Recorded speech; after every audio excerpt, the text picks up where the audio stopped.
ଶୁଣ ଗୋଟେ ନୂଆ ମାନେ ଅଛି କ'ଣ କହିଲ ଷ୍ଟୋରି ଗୋଟେ ଅଛି।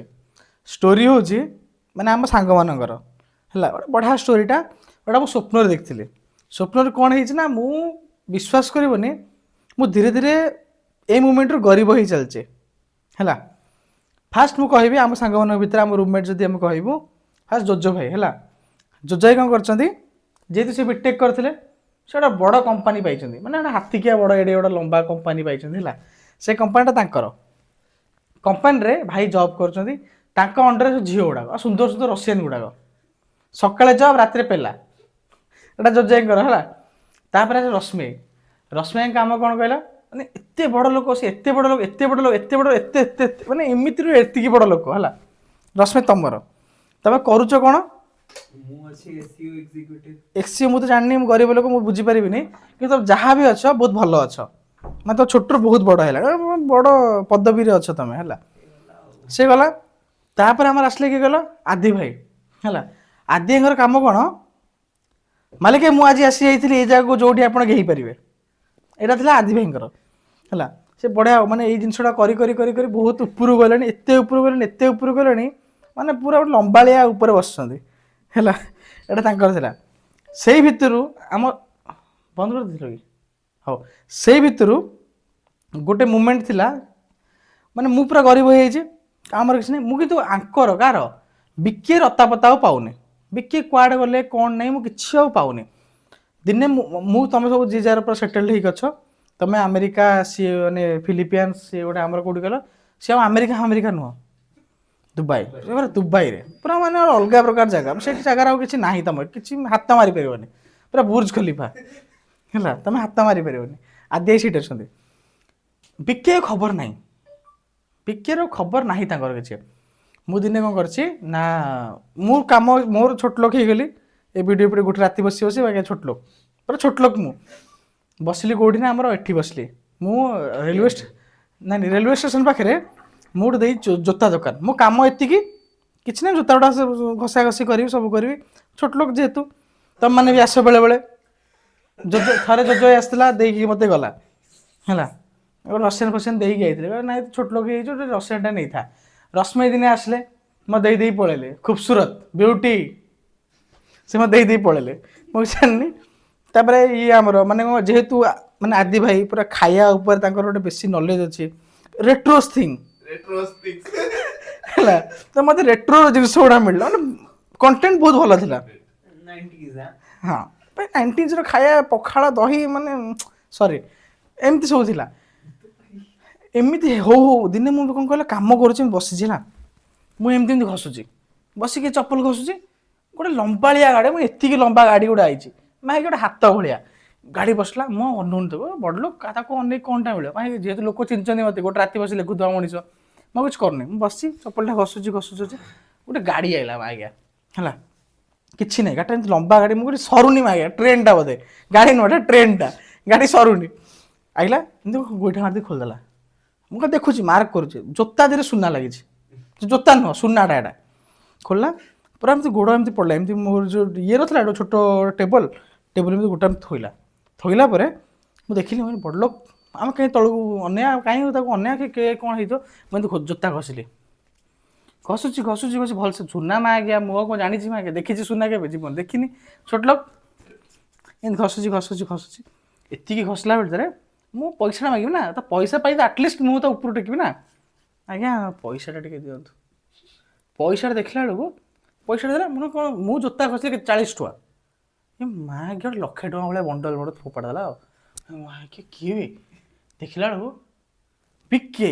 ମୁଁ କହିଲି ଭାଇ ତମେ ବିକି ହେଇଟି ସେ କହୁଛି ହଁ ସେ କହୁଛି ମୁଁ କହିଲି ଭାଇ ମୁଁ ଏମିତି ତଳେ ଥିଲି ନା ମୁଁ କହୁଛି ଭାଇ ବିକି ସେ କହୁଛି ଆରେ ମା କିଏ ଗୋଟେ ରାତି ବସିଲେ କହୁଥିବ ବେଦ ପିଲା ବିକି ମୋତେ କହିଲା ମୁଁ ମାଗିଗଲି ଭାଇ ବେଦ ପିଲା କହୁଛୁ ଭଲ କ'ଣ କହୁଥିବ ମୁଁ ବୁଝିପାରୁଛି ଭାଇ ଛୋଟ ଲୋକ ନା ମୁଁ ବୁଝିପାରୁନି ସେ ବେଦ ପିଲା କହୁଛୁ ନା ବଡ଼ କଥା ଏଇଟା ହେଲା ମୁଁ କହିପାରିବିନି ବୁଝିଲେ ବିକି ତମେ ଏତେ ବଡ଼ ହେଇଗଲ କେମିତି କ'ଣ ଜୋତା ଫୋତା ସୁନାରେ ପିନ୍ଧୁଛ ତମେ ହାଫ୍ ପ୍ୟାଣ୍ଟ ପିନ୍ଧି ଗୋଟେ ପିନ୍ଧି ବୁଲୁଥିଲ ତମେ ଜୋତା ଫୋତା ପିନ୍ଧି ବୁଲିଲଣି ସେ କହିଲା ନାଇଁ ଏଇଟା ତମେ ଜାଣିନ ମୋର ବହୁତ ବଡ଼ କାମ ଗୁଡ଼ା କରୁଛି ମୁଁ କହିଲି ହଉ ଯାହା ହଉ ଭଗବାନ କରନ୍ତୁ ତମ ସୁଖରେ ରଖନ୍ତୁ ତମ ଭଲ କଣ୍ଟେଣ୍ଟ ମିଳୁ ହେଲା ଏମିତି ସବୁ ଭାବିଲି।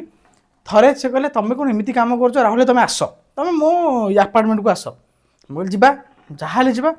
ସେ କ'ଣ କରିଛନ୍ତି, ଆପାର୍ଟମେଣ୍ଟକୁ ଗଲି ହେଲା, ଆପାର୍ଟମେଣ୍ଟକୁ ଗଲା ବେଳକୁ ଏଇ ଆପାର୍ଟମେଣ୍ଟଟା ସେ ଭାଙ୍ଗି ଦେଇଛନ୍ତି। ଏଇଟା ଗୋଟେ ବଡ଼ ମାନେ ତାଙ୍କର ଏୟାରପୋର୍ଟ ନିଜର, ତାଙ୍କ ନିଜ ଏୟାରପୋର୍ଟ ଅଛି, ନିଜର 10ଟା ଖଣ୍ଡେ ଜିମ୍ ଅଛି, ନିଜର କ'ଣ କହିଲ ଗାର୍ଡେନ୍ ଅଛି, ବୁଦ୍ଧ ପାର୍କ ନିଜେ କରିଛନ୍ତି, ବୁଦ୍ଧ ପାର୍କ ବି ନିଜରେ, ସାହୁ ବିରିୟାନୀ ତାଙ୍କ ଗୋଡ଼ ତଳେ, ଏଇ ମାନେ ଲନ୍ରେ ସାହୁ ବିରିୟାନୀ ହେଲା, ଲଜିଜ ପିଜା ମାନେ ସେଟା କ'ଣ ଡୋମିନୋଜ ପିଜା, ଆଉ ଗୋଟେ ସେଟା ହେଇଥିଲା କ'ଣ କହିଲ ଏ ଯୋଉ କ'ଣ ମାଦର ଚୋର ଡୋନାଲ୍ଡସ ନା କ'ଣ ମ୍ୟାକଡୋନାଲ୍ଡସ, ସରି ହଁ, ଏଇଗୁଡ଼ା ସବୁ ହେଇଥିଲା। ଆଇଲା ପରେ କଥା କ'ଣ ହେଇଛି କହିଲ, ଆମେ ଦିନେ ମୁଁ ଆଉ କିଛି ଜାଣିପାରୁନି, ଏତେ ପଇସା ମୋତେ କାର୍ଡ଼ ଦେଲା, ଗୋଟେ କାର୍ଡ଼ ବି ସୁନାର। ମୁଁ କ'ଣ କଲି, କାର୍ଡ଼ଟାକୁ ଟିପିଦେଲି, ବିକିଦେଲି, କାର୍ଡ଼ ସୁନାର ନା ହେଲା। ମୁଁ ଯାଇଛି ତାଙ୍କ ଘରଟା ଦେଖିଲି, ମାନେ ଏଇପଟେ କନ୍ଦିପଟେ ଆସିଲି, ସେ ପୁରା ବସ୍ତି ଭାଙ୍ଗି ଦେଇଛନ୍ତି, ଏ ଯେଉଁ ଗାଁ ଗୋଟେ ବସ୍ତି କରିଦେଲେ, ଭାଙ୍ଗି ଦେଇଛନ୍ତି।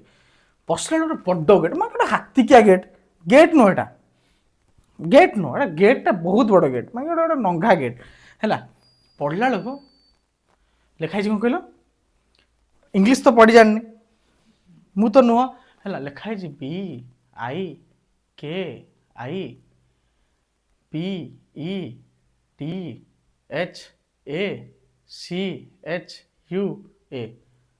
କ'ଣ ହେଲା, ବିକି ବେଦ ଛୁଆ ହେଲା। ମୁଁ ଦେଖିଲା ବେଳକୁ ବିକି ବେଦ ଛୁଆ ଲେଖା ହେଇଛି। ମୁଁ କହିଲି ଆଜ୍ଞା ବିକି ବେଦ ଛୁଆ ହେଇଗଲା, ମୁଁ ଜାଣିପାରୁନି। ମୁଁ କହିଲି ଆରେ ବିକି ବେଦ ଛୁଆ ହେଇଗଲା, ଏତେ ବଡ଼ ଲୋକ। ଭାଇ ଦେଖ, ତମ ନାଁ କ'ଣ, ତମ ନାଁ କ'ଣ, ଜୋଜୋ କ'ଣ, ଜୋଜୋ କ'ଣ, ହଁ ଜୋଜୋ ମହାନ୍ତି। ଭାଇ ତମର କ'ଣ, ରଶ୍ମି ରଞ୍ଜନ ନାୟକ। ତମ ଭାଇ ତମର କ'ଣ, ରାଉତ। ତ ଦେଖ ତମ ରାଉତ ମାନେ କିଛି ଛୋଟ ଲୋକ, ତମ ନାଇଁ ଯୋଉଠି ଲେଖା ହେଇଛି ବିକି ବେଦ ଛୁଆ, ମାନେ କେଡ଼ା ଗୋଟେ ନା ନୁହଁ, ଏଇଟା ବ୍ରାଣ୍ଡ ଗୋଟେ ବିକି ବେଦ ଛୁଆ ହେଲା। ମୁଁ ଯାଇଛି ଗଲା ବେଳକୁ ତମ ଲମ୍ବାଳିଆ କାର, ମାନେ ଏଡି କାର। ମତେ ସେ ୱାଚମ୍ୟାନ କହିଲା ହେ ଏକ୍ସକ୍ୟୁଜ ମି, ମୁଁ କହିଲି ଇଂଲିଶ, ମୁଁ କହିଲି ଇଂଲିଶ, କଳା ରାଙ୍କର ଇଂଲିଶ। ମୁଁ କହିଲି ଆଜ୍ଞା ହାତ ପଛ ଯୋଡ଼ିକି, ଆଜ୍ଞା ଆଉ କ'ଣ କହୁଥିଲେ କି, ଏଇ ଯୋଉ ସାର୍ ଡାକିଛନ୍ତି, ବିକି ଭାଇ ଡାକିଛନ୍ତି ନା, କିଏ ସାର୍ ବିକି ବେଦ ଛୁଆ, ତାଙ୍କ ୱାଚମ୍ୟାନ କହିଲା ବିକି ବେଦ ଛୁଆ। ମୁଁ କହିଲି ଆଜ୍ଞା ବିକି ବେଦ ଛୁଆ ନା, ଆଜ୍ଞା ମୁଁ ଡକେଇ ଦେଉଛି ଫୋନ୍। ସେ ଫୋନ୍ ଗୋଟେ ମାନେ ଏମିତି ଫୋନ୍, ମାନେ କେମିତି ଧରିଛି କହିଲ, ସେ ଫୋନ୍ ନୁହଁ ମାନେ ଫୋନ୍ଟା ମାନେ ଏଡ଼େ ବଡ଼ ଫୋନ୍, ମାନେ ହାତିକେ ମୁଁ ଏମିତି ଧରିଛି। ମୁଁ କହିଲି ହ୍ୟାଲୋ, ମାନେ ଏମିତି ହ୍ୟାଲୋ ନା, ହଁ ଭାଇ କୋଉଠି। ମୁଁ କହିଲି ଭାଇ ଆଉ ମୁଁ ରାହୁଲ କହୁଥିଲି ବା, ଗୋଟେ ରାତି ବସି ଲେଖୁଥିବା ମଣିଷ। ଆରେ ହଁ ଭାଇ ଆସ ମୁଁ ଟିକେ 27 ନମ୍ବର ଫ୍ଲୋରରେ ଅଛି, ମୁଁ ଯାଉଛି। ମୁଁ କହିଲି ହଉ ଭାଇ 27 ଫ୍ଲୋର, ଭାଇ ଏତିକି ଲମ୍ବା, ବୁର୍ଜ ଖଲିଫା ଏତେ ବଡ଼ ଫ୍ଲୋର। ମୁଁ ଗଲି ଅପେକ୍ଷା କଲି, 3 ଘଣ୍ଟା ହେଇଗଲା। ମୁଁ କହିଲି ଭାଇ ଆସୁନ ଟିକେ ତଳକୁ ଦେଖା ହେବା। ନା ଭାଇ ମୁଁ ଯାଉଛି, ଏଇ ଅଛି 12 ମାନେ 12th ଫ୍ଲୋରରେ ଅଛି। ଗଲାବେଳେ ଭାଇ ମୁଁ କହିଲି କ'ଣ ଖାଲି ଲମ୍ବାଳିଆ ଗାଡ଼ି, ମାନେ ଅଡି ଫଡି ଲାମ୍ବରଗିନି, ଏ ଯେଉଁ କ'ଣ ସେଟା ଯେଉଁ ଗାଡ଼ି ନାଁଟା, ସେ ଯେଉଁ କ'ଣ ପର୍ସ, ନାଇଁ ପୋର୍ଚେ, ହଁ ସେ ପର୍ସ ଯାହା ବି, ଏମିତି ସବୁ ମାନେ ଆର ଫାର ଲାଗିଛି ଆଉ ହେଲା। ଏମିତି ଲାଗି। ମୁଁ କହିଲି ଭାଇ ଏତେ ବଡ଼ ଲୋକ, କେତେ ଗାଡ଼ି, 100-200ଟା ଗାଡ଼ି। ମୁଁ ବୁଲିଲେ ଟିକେ ରାଉଣ୍ଡ ବୁଲିଲି, ଦେଖିଲା ବେଳକୁ ଖାଲି ଗାଡ଼ି। ମୁଁ ଆଉ ଥରେ ଫୋନ୍ କଲି, ଇରିଟେଟ୍ ହେଇଗଲିଣି, କାହିଁକି ନା ଭାଇ ତମେ ଗୋଟେ ଛୋଟ ଲୋକ ଯେ ତାର ଅଛି ତ ଇଜ୍ଜତ ଟିକେ ଅଛି ନା। ମୁଁ କ'ଣ କରିଛି କହିଲ, ମୁଁ ଆଉ ଥରେ ଫୋନ୍ କଲି, 6 ଘଣ୍ଟା ହେଇଗଲାଣି ବୁଲୁଛି। ମୁଁ କହିଲି ଭାଇ ଆଉ ଗୋଟେ ଭୋକ ଲାଗିଲାଣି, ଆଉ କ'ଣ କେହି ନାହାନ୍ତି, ଆଉ କେଉଁ ଫ୍ଲୋରରେ ଅଛ କୁହ। ନା ଭାଇ ମୁଁ 3rd ଫ୍ଲୋରରେ ଅଛି, ଯାଉଛି ଭାଇ ଟିକେ ରୁହ ଟିକେ। ସାଉଣ୍ଡ ଗୋଟେ ମୋତେ ଗୋଟେ କେଁ କାଁ ଶୁଭିଲା ହେଲା, ମୋତେ କେଁ କାଁ ସାଉଣ୍ଡ ଶୁଭିଲା। ମୁଁ ଯାଇଛି, ମୁଁ କହିଲି ଗୋଟେ ଗଛରେ ଦେଖିଲି, ଗୋଟେ ଗଛ ଥିଲା ହେଲା। ସେ ଗଛଟା କ'ଣ କହିଲା ଭାଇ, ମାନେ ତାଳ ଗଛଟା ଗୋଟେ ଥିଲା। ମୁଁ କହିଲି ଦେଖିଆ କ'ଣ କରୁଛି, ଆସୁନି, ମୋତେ ଲାଗିଲା କି ଏବେ ମୋତେ ଠକୁଛି କି, ବଡ଼ ଲୋକ ହେଲେ ପଚାରିବନି। ମୁଁ ଯାଇଛି, ମୁଁ ତାପରେ ତାଙ୍କ ବିଜନେସ୍ ଦେଖିଲି। ମୁଁ ବିଶ୍ୱାସ କର ମୋ ଜୀବନରେ ସେ ବିଜନେସ୍ ଦେଖିନଥିଲି, ଏମିତିଆ ବିଜନେସ୍, ସେ ବିଜନେସ୍ ମୋ ଜୀବନରେ ଦେଖିନଥିଲି। ଯେତେବେଳେ ସେ ଉପରକୁ ଯାଇଛି, ମୁଁ ତାଳ ଗଛରେ ଚଢ଼ିଲି, ବିଶ୍ୱାସ କର ବାଳ ତକ ରହିଲାନି, ତାଳ ଗଛର ବାଳ ସରିଗଲା। କେମିତି କହିଲ, ବିକିଆ କ'ଣ କରୁଛି, ତାଙ୍କ କାମ କିଛି ନାହିଁ, ବିକିଆର କାମ କିଛି ନାହିଁ। ବିକିଆ କ'ଣ କରେ ଜାଣିଛ, ତାଙ୍କର ଗୋଟେ ମାନେ ପର୍ସନାଲ ଆସିଷ୍ଟାଣ୍ଟ ଅଛି, ଗୋଟେ ଝିଅଟା। ବିଶ୍ୱାସ କରିବ କଣ୍ଟେଣ୍ଟ ମାନେ ଏଠି ନୁହଁ, କଣ୍ଟେଣ୍ଟ ଏଠି, ପୁନୁ ଏଠି, ଏତେ ବଡ଼ କଣ୍ଟେଣ୍ଟ ହେଲା। ମୁଁ ଗଲାବେଳକୁ ସାର୍ ସେ ଡାକୁଛୁ, ଆସୁଛନ୍ତି, ମାନେ ସିଏ ଆସିଲା ଭିତରେ 2 ଫୁଟ ଆଗରୁ ତାଙ୍କ କଣ୍ଟେଣ୍ଟ ପଳେଇ ଯାଉଛି କି ସାର୍ ନେକ୍ସଟ କ୍ଲାଇଣ୍ଟକୁ ପଠେଇବି କି। ସାର୍ କହୁଛନ୍ତି ୟେସ୍ ଇଂଲିଶ, ଭାଇ ଇଂଲିଶ ତାଙ୍କୁ ବୁଝାର ପଡ଼େ, ୟେସ୍ଟା ବୁଝିପାରୁଛି, ଛୋଟବେଳେ ପଢ଼ିକି ଆସିଥିଲେ। ତାଙ୍କ କାମ କିଛି ନାହିଁ, କିଛି କାମ ନାହିଁ ହେଲା କଳା କଳା ଲୋକ ନାଇଜେରିଆନ୍ ଫାଇଜେରିଆନ୍ ଲୋକ ଆସନ୍ତି ସେ ରୁମ୍କୁ ଖାଲି ପଶିବେ ପକେଇବେ ଏମିତି 1,000,000 ବିକେଇ ମୁଁ କେମିତି ଥୋଇଦେବେ ଏମିତି ସାର୍ ଆଗ୍ରିମେଣ୍ଟ ଗୋଟେ ସାଇନ୍ ହେବ ବିକେଇ କାମ କିଛି ନାହିଁ ଏତିକି ଜାଣ ମାନେ ପଇସା ଇନକମ୍ ତରିକା କ'ଣ କିଛି କାମ ନାହିଁ ବିକେଇ ଖାଲି କ'ଣ କରନ୍ତି ଜାଣିଛ କ୍ଲାଇଣ୍ଟ ଆସିଲା ମାନେ ଏଇ ଗେଟ୍ରୁ କ୍ଲାଇଣ୍ଟ ପଶିଲା ବିକେଇ କାମ ଏତିକି ଖାଲି ଟିକେ ଠିଆ ହେବେ ଚେୟାର ଗୋଟେ ପଡ଼ିଛି ଏମିତି ନଇବେ ପ୍ୟାଣ୍ଟଟା ଖାଲି ଖୋଲିବେ ସେ ପୁରା ବିକେଇ କହୁଛି କାଟୁଛୁ ବିଶ୍ୱାସ କର ଆଉ ବିକିବାର କିନ୍ତୁ ଏତିକି ଜାଣିଲି ତାର ଫୋନ୍ କଲି ମାନେ ସେ ଘିଆ ଖାଇକି ପଇସା ଇନକମ୍ କରୁଛନ୍ତି ହେଲା ମୁଁ କିଛି ଜାଣିପାରିଲିନି ନା ଭଲ ଇନକମ୍ ମୁଁ ବିକେଇ ଆଉ ସତ କଥା ଗୋଟେ କହିବି ତ ପଇସା ଇନକମ୍ ତରିକା ବହୁତ ଭଲ ମ ତମ ଗାଣ୍ଡି ଭଲ ଅଛି ତ ଏତିକି ଅଛି କହିଲେ ହଁ ଭାଇ ଏତିକି କହିବୁ ବିକେ ମୋତେ ଫୋନ୍ କରିଦେଲା ନିଦ ଭାଙ୍ଗିଗଲା ନହେଲେ ବିକେର ଆଉ ଟିକେ କ'ଣ ଦେଖିଥାନ୍ତି ଏତିକି ଥିଲା।